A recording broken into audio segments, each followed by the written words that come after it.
Hi friends, Hindu పురాణాల ప్రకారం ఎంతో మంది వరాలు పొందిన వారు ఉన్నారు. అలాగే శాపగ్రస్తులు ఉన్నారు. దేవతలను ప్రసన్నం చేసుకోగలిగితే వారి నుండి వరాలు పొందే అవకాశం అప్పటి వారికి ఉండేది. అందుకే రామాయణ మహాభారత కాలాలలో చాలా మంది దేవతల నుండి వరాలు పొందిన వారున్నారు. అయితే దేవతల నుండి వరాలు పొందడం అంత సులభం కాదు.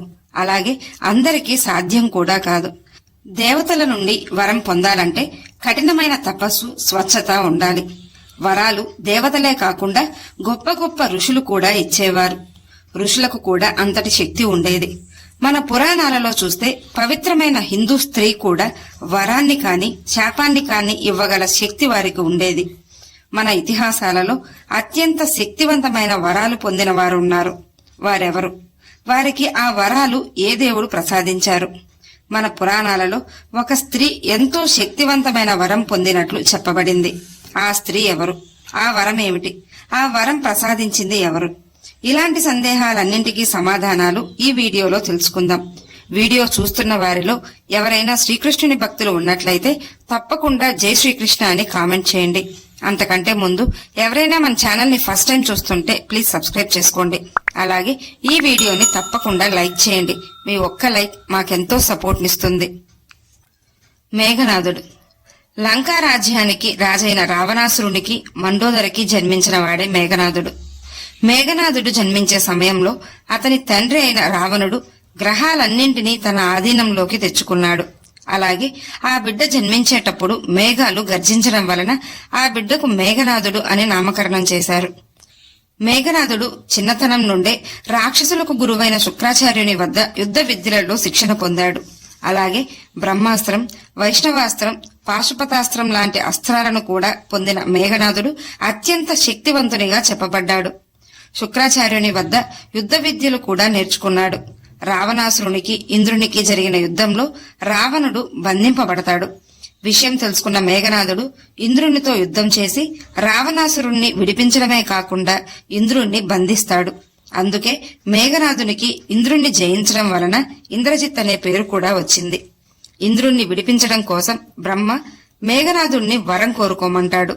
అందుకు మేఘనాథుడు అమరత్వం కోరుకోగా అందుకు బ్రహ్మ అది అసాధ్యం, అలాగే ప్రకృతి విరుద్ధం అని చెప్పి ఇంకేదైనా కోరుకోమని చెప్తాడు. ప్రతి యుద్ధంలో తానే గెలవాలని చెప్పి అలాంటి వరం ప్రసాదించమని బ్రహ్మను కోరతాడు. అందుకు బ్రహ్మ యుద్ధంకు ముందు యజ్ఞం చేసినట్లయితే ఆ శక్తి నీకు కలుగుతుంది అని చెప్పి ఆ వరాన్ని ప్రసాదిస్తాడు. రామరావణ యుద్ధంలో మేఘనాథుడు యుద్ధం మధ్యలో వెళ్లి యజ్ఞం చేయడానికి సిద్ధపడగా ఆ విషయాన్ని విభీషణుడి ద్వారా లక్ష్మణుడు తెలుసుకుని యజ్ఞానికి భంగం కలిగిస్తాడు లక్ష్మణుడు. చివరకు లక్ష్మణుడి చేతిలో మేఘనాథుడు వధించబడ్డాడు. అశ్వత్థామ మహాభారతంలో గొప్ప గురువుగా కీర్తించబడుతున్న ద్రోణాచార్యుని కుమారుడే అశ్వత్థామ. ద్రోణాచార్యుడు అశ్వత్థామకు యుద్ధ విద్యలలో గొప్ప శిక్షణ ఇచ్చి అత్యంత శక్తివంతునిగాను గొప్ప వీరునిగాను తయారు చేశాడు. అశ్వత్థామ గొప్ప శివభక్తుడు. కురుక్షేత్ర యుద్ధంలో కౌరవుల పక్షాన పోరాడాడు. ఎన్నో దివ్యాస్త్రాలు కలిగిన అశ్వత్థామ కురుక్షేత్రంలో పాండవ సైన్యాన్ని చాలా వరకు నాశనం చేశాడు. కురుక్షేత్ర యుద్ధంలో తన తండ్రిని చంపారని కోపంతో రగిలిపోతుంటాడు అశ్వత్థామ. యుద్ధం చివరి రోజున దుర్యోధనుడు మరణించాక అశ్వత్థామ పాండవులను చంపాలని నిర్ణయించుకుంటాడు. అశ్వత్థామ శివునికై దీక్ష మొదలు పెడతాడు. అయినా శివుడు ప్రత్యక్షం అవ్వకపోవడంతో అగ్నికి ఆహుతి అవడానికి ప్రయత్నిస్తాడు. అప్పుడు శివుడు ప్రత్యక్షమై అశ్వత్థామకు ఎంతో శక్తివంతమైన ఖడ్గాన్ని ప్రసాదిస్తాడు. ఆ ఖడ్గంతో పాండవులను కొని నిద్రిస్తున్న ఉప్పాండవులను చంపేస్తాడు. గాంధారి ధృతరాష్ట్రుని భార్య గాంధారి. ఒకసారి వ్యాసమహర్షి హస్తినకు వస్తాడు. ఆ సమయంలో వ్యాసమహర్షికి కావాల్సినవన్నీ సమకూర్చి ఎంతో జాగ్రత్తగా చూసుకుంది. ఆమె సేవకు ఎంతో సంతోషించిన వ్యాసుడు గాంధారికి నీ భర్త అంతటి శక్తివంతమైన 100 మంది కుమారులు జన్మిస్తారని వరం ప్రసాదిస్తాడు. ఆ తరువాత గాంధారి గర్భం దాల్చుతుంది. కాని 2 సంవత్సరాలైనప్పటికీ బిడ్డ జన్మించకపోవడంతో గాంధారి బాధతో తన కడుపును గట్టిగా కొట్టుకుంటుంది. ఆ సమయంలో ఒక మాంసపు ముద్ద బయటకు రావడంతో ఎంతో ఆవేదన చెందుతుంది.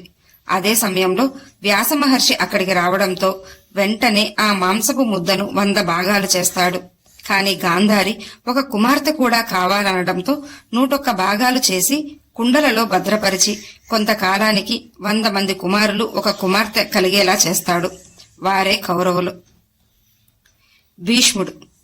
శంతన మహారాజు కుమారుడే భీష్ముడు. భీష్ముని తల్లి అయిన గంగాదేవి శంతనుణ్ణి వదిలి వెళ్లిన తర్వాత శంతనుడు వివాహం చేసుకోకుండా అలానే ఉంటాడు. ఒకసారి శంతనునికి ఒక అందమైన స్త్రీ కనపడుతుంది. ఆమె అందానికి ముగ్ధుడై ఆమె తండ్రి వద్దకు వెళ్లి ఆమెను వివాహం చేసుకోవడానికి అంగీకరించమని కోరతాడు. ఆమె పేరే సత్యవతి. సత్యవతి తండ్రి శంతనుడికి షరతు పెడతాడు. వివాహం జరిపించాక సత్యవతికి కలిగే పిల్లలకు మాత్రమే హస్తిన వారసత్వ హక్కు ఉండాలని చెప్తాడు. కాని శంతనుడు అంగీకరించడు. ఎందుకంటే భీష్ముడు ఎంతో పరాక్రమవంతుడు. అలాంటిది భీష్మునికి వారసత్వ హక్కు ఉండకూడదంటే అది అధర్మం అని శంతనుడు భావిస్తాడు. శంతనుడు మనసులో బాధపడుతున్నట్లు తెలుసుకున్న భీష్ముడు అందుగల కారణం తన మంత్రుల ద్వారా తెలుసుకుంటాడు. వెంటనే భీష్ముడు సత్యవతి తండ్రి వద్దకు వెళ్లి తనకున్న వారసత్వ హక్కును వదిలేస్తానని మాటిస్తాడు. ఆ తర్వాత శంతనునికి సత్యవతికి వివాహం జరిపిస్తారు. శంతనుడు భీష్ముడు ఇచ్చిన మాట గురించి తెలుసుకుని ఎంతో బాధపడతాడు. భీష్ముడు చేసిన త్యాగం వలన శంతనుడు భీష్మునికి స్వచ్ఛంద మరణం అనే వరాన్ని ప్రసాదిస్తాడు. సావిత్రి.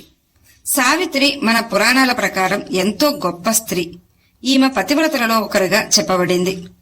భర్త శాపం కారణంగా మరణించడంతో సావిత్రి యమధర్మరాజుని ప్రార్థించి తన భర్త అయిన సత్యవాని ప్రాణాలు తిరిగి తెచ్చుకున్న మహా ఇల్లాలు.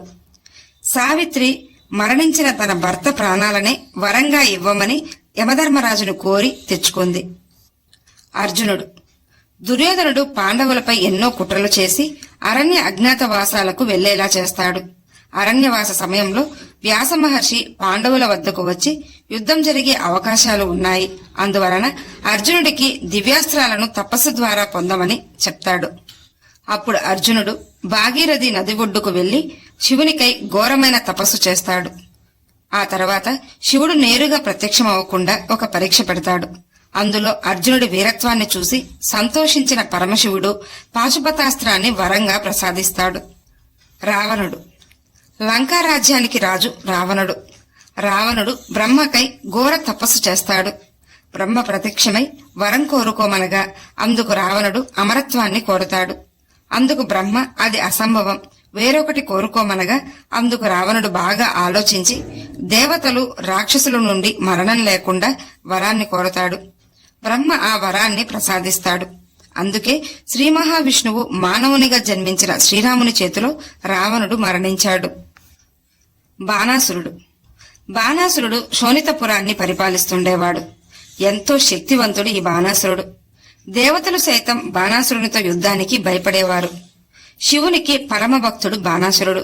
పరమశివుడు ఒకసారి ఆనంద తాండవం చేస్తున్నప్పుడు బాణాసురుడు తన 1000 చేతులతో మృదంగం వాయించాడు. ఎంతో సంతోషించిన పరమశివుడు బాణాసురుణ్ణి వరం కోరుకోమంటాడు. అందుకు బాణాసురుడు తన నగరమైన శోణితపురానికి సంరక్షకునిగా ఉండమని శివుణ్ణి కోరతాడు. వెంటనే శివుడు బాణాసురునికి ఆ శక్తివంతమైన వరాన్ని ప్రసాదిస్తాడు. హనుమంతుడు. హనుమంతుడు గొప్ప రామభక్తుడు. రామాయణంలో హనుమంతుడు శ్రీరాముని సేవలోనే గడిపాడు. అందుకే శ్రీరాముడు హనుమంతునికి అమరజీవిగా వరాన్ని ప్రసాదించాడు. వాలి. కిష్కింధ రాజ్యాన్ని పాలించే వానరరాజు వాలి.